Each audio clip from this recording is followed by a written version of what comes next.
Learning একাডেমিতে সবাইকে স্বাগত। আজকে দেখো ক্লাস 10 এর লেসন 3 যে রয়েছে দ্য পাসিং অ্যাওয়ে অফ বাপু, এই যে প্রোজটা রয়েছে এটা আমরা ওয়ার্ড বাই ওয়ার্ড আজকে আলোচনা করব। তাহলে দেখো, নয়নতারা সেহগালের লেখা দেখো, the author at the text, লেখক এবং এই যে পাঠ্য।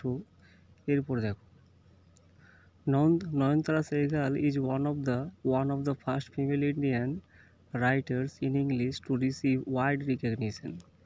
নয়নতারা সেহগাল হচ্ছে অর্থাৎ ভারতের মহিলা লেখক, অর্থাৎ ইংরেজি সাহিত্যের একজন মহিলা লেখক Nayantara Sahgal to receive wide recognition. সে কি পেয়েছে? সে প্রশস্ত একটা স্বীকৃতি পেয়েছে, অর্থাৎ তার যে পরিচয় সেটা গোটা ভারতবর্ষে ছড়িয়ে রয়েছে। এরপর দেখো, her fiction deals with India's response to the crisis brought about by political changes. অর্থাৎ রাজনৈতিক পরিবর্তনের মাধ্যমে যে ক্রাইসিসগুলো নিয়ে এসেছিল ভারতের একটা সাড়া দিয়েছিল তার এই ফিকশনগুলো, ঠিক আছে, বা এই নভেলগুলো কিন্তু একটা সাড়া দিয়েছিল রাজনৈতিক পরিবর্তনে যে ক্রাইসিস নিয়ে এসেছিল সেইগুলোকে নিয়ে। এরপর দেখো, she won the Sahitya Akademi award in 1986 for her novel rich like us. সে কিন্তু সাহিত্য একাডেমি অ্যাওয়ার্ড সে জিতেছিলেন 1986 খ্রিস্টাব্দে। কিসের জন্য? তার একটা নোভেল ছিল, সেই নোভেলটার নাম হচ্ছে রিচ লাইক আস। এরপর দেখো, the text and extract from Nayantara Sahgal's memoir. এই যে টেক্সটটা রয়েছে আমাদের, এটা কোথা থেকে নেওয়া হয়েছে দেখো, তার নয়নতারা সেহগালের যে স্মরণ memoir prison and chocolate cake, এটা থেকে কিন্তু এই টেক্সটটা নেওয়া হয়েছে। Recounts the incidents following the death of Gandhiji. এটা রিকাউন্ট করে কিসের ঘটনাগুলো? ওই যে মহাত্মা গান্ধীর যে মৃত্যুর বর্ণনা রয়েছে সেগুলোকে নিয়ে কিন্তু এখানে বর্ণনা করে এই পাঠ্যটাতে। এরপর দেখো, it vividly describes not only the author's personal sense of loss. যে এটা পরিষ্কারভাবে লেখকের ব্যক্তিগত যে উদ্বেগগুলো ছিল সেগুলো শুধু হারানোর কথাই বলেনি এখানে, but also the collective grief of the entire nation, অর্থাৎ সমগ্র দেশের বা গোটা দেশের একত্রিত দুঃখ কিন্তু এই পাঠ্যটাতেই বর্ণনা করা আছে। At the passing away of Mahatma Gandhi, অর্থাৎ মহাত্মা গান্ধীর মৃত্যুতে কিন্তু গোটা দেশের যে সমগ্র যে দুঃখ সেটা কিন্তু এই পাঠ্যটাতে বর্ণনা করা আছে। এরপর দেখো, ইউনিট 1 থেকে দেখো, I was having tea at home on the evening of 30 জানুয়ারি 1948, অর্থাৎ 1948 খ্রিস্টাব্দে 30 জানুয়ারি আমি কিন্তু চা পান করছিলাম কোথায়? বাড়িতে, রাত্রিবেলায়। অর্থাৎ রাত্রিবেলায় বাড়িতে আমি চা পান করেছিলাম 1948 খ্রিস্টাব্দে 30 জানুয়ারি, when I was called to the Birla house by an urgent telephone. যখন কিনা আমাকে ডাকা হয়েছিল বিড়লা হাউসে একটা জরুরি কিসের দ্বারা? টেলিফোনের দ্বারা। Gandhiji had been shot on his way to a prayer meeting. গান্ধীজিকে গুলিবিদ্ধ করা হয়েছিল যখন সে প্রেয়ার মিটিংয়ে যাচ্ছিলেন বা প্রেয়ার মিটিংয়ের পথে কিন্তু গান্ধীজিকে গুলিবিদ্ধ করা হয়েছিল। আই ওয়াজ নাম উইথ শক, আমি কিন্তু অসাড় অনুভব করছিলাম ভয়ের সঙ্গে। As I got into the car, আমি তাই কী করলাম? গাড়ির উপর কিন্তু উঠে পড়েছিলাম। এরপর দেখো, at the Birla house Gandhiji relatives and followers have gathered round his body. Birla হাউসে কী হয়েছিল? গান্ধীজির গান্ধীজির যে আত্মীয়গুলো ছিল, অ্যান্ড ফলোয়ার্স, অনুসরণকারীরা ছিল, তারা কিন্তু তার বডির চারপাশে, তার শরীরের চারপাশে কিন্তু জড়ো হয়েছিল। গ্যাদার্ড মানে এখানে জড়ো হয়েছিল। এরপর দেখো, দেয়ার ওয়াজ সাইলেন্স ইন দ্য রুম। সেই রুমের ভিতরে বা ওই ঘরের ভিতরে কিন্তু একটা নিস্তব্ধতা কিন্তু বিরাজ করছিল। অ্যাজ গান্ধীজি ব্রেথ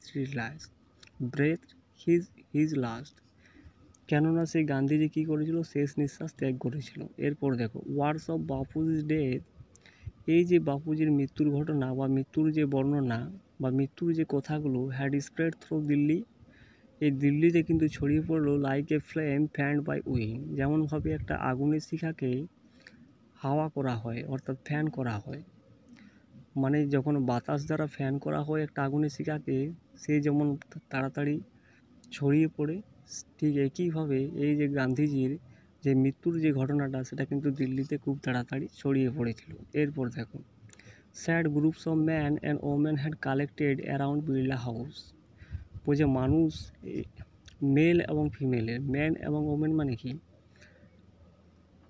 মহিলা এবং পুরুষদের স্যাড গ্রুপস অর্থাৎ তারা দুঃখপূর্ণ ছিল, তাই তাদের এখানে স্যাড গ্রুপস বলা হয়েছে। অর্থাৎ মানুষরা কিন্তু had collected around Birla house. Collected এখানে মানে জড়ো হয়েছিল, ক্রাউডেড, অর্থাৎ বিড়লা হাউসের চারপাশে কিন্তু তারা জড়ো হয়েছিল। Out of every window one could see a brown blur of faces.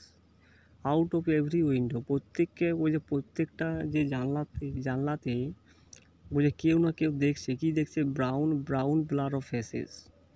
Brown blur of faces মানে কি, তার যে ধূসর রঙের যে ব্লার হয়ে গেছে, ফেড হয়ে গেছে, তার সেই মুখটা কিন্তু দেখছি ওই জানলাতে, যে বাড়ির ভিতরে যে জানলাগুলো ছিল সেখান থেকে কেউ না কেউ হয়তো দেখছে। এরপর দেখো, they did not make a sound, তারা কিন্তু কোনো আওয়াজ করছিল না বা করেছিল না। There was an unnatural silence, এটা ছিল একটা অস্বাভাবিক নিস্তব্ধতা। এরপর দেখো, আনন্যাচারাল মানে অস্বাভাবিক আর সাইলেন্স মানে নিস্তব্ধতা। এরপর দেখো, it was as if time stood still for those few minutes. এটা সেই সময়টা ছিল যখন কিনা কিছুক্ষণ বা কিছু মিনিট কী ছিল, একদম স্তব্ধতা অনুভব করেছিল বা দাঁড়িয়েছিল, যেটা বলতে পারো। এখানে স্টুড মানে কিন্তু দাঁড়িয়েছিল। এরপর দেখো, the people were too stunned to speak in the beginning. The পিপলগুলো এত অবাক হয়ে গিয়েছিল, মানে স্টান্ট মানে এখানে হতভম্ব বলতে পারো, মানে এত হতভম্ব হয়ে গিয়েছিল যে কোনো কিছুই কিন্তু কথা বলতে পারছিল না শুরুতেই। লেটার দে ক্লামার্ড ওয়াইল্ডলি, মানে তারপর কি করলো তারা, সে দাবি করেছিল চিৎকারের সঙ্গে। ক্লামার্ড মানে এখানে চিৎকারের সঙ্গে দাবি করেছিল, ওয়াইল্ডলি মানে বন্যভাবে, অর্থাৎ চিৎকারের সঙ্গে দাবি করেছিল, শাউটিং অ্যান্ড ক্রাইং, এবং চিৎকার করেছিল এবং কাঁদছিল। দে জোসেল ওয়ান অ্যানাদার। জোসেল মানে এখানে কিন্তু ঠেলেছিল একে অপরকে, in one another in a stampede, যেমনভাবে স্টাম্পেডে একে অপরকে ঠেলে, ঠিক একইভাবে তারা একে অপরকে ঠেলেছিল to break into the house, ওই ঘরটাকে ভেঙে ফেলার জন্য। তারপর দেখো, দে কামড এ লিটিল, তারা কিন্তু একটু শান্ত হয়েছিল। কামড মানে এখানে শান্ত হয়েছিল। When it was announce that, যখন কিনা ঘোষণা করা হয়েছিল, that they would be allowed to see Gandhiji before the funeral, যখন ঘোষণা করা হয়েছিল যে গান্ধীজিকে দেখানো হবে তার শেষক্রিয়ার আগে, তখন কিন্তু তারা একটু শান্ত হয়েছিল।